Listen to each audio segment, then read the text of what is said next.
How to make a good carousel on Instagram. Want to boost engagement on Instagram? Let's make a good carousel step by step. So, step one, start with a strong hook.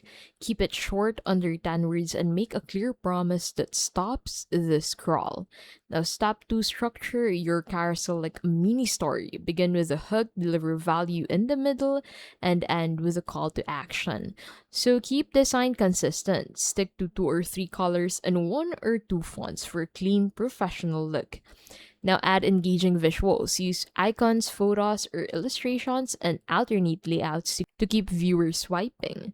And with a save-worthy CTA, ask viewers to save, share, or comment. This boosts reach and keeps your content circulating.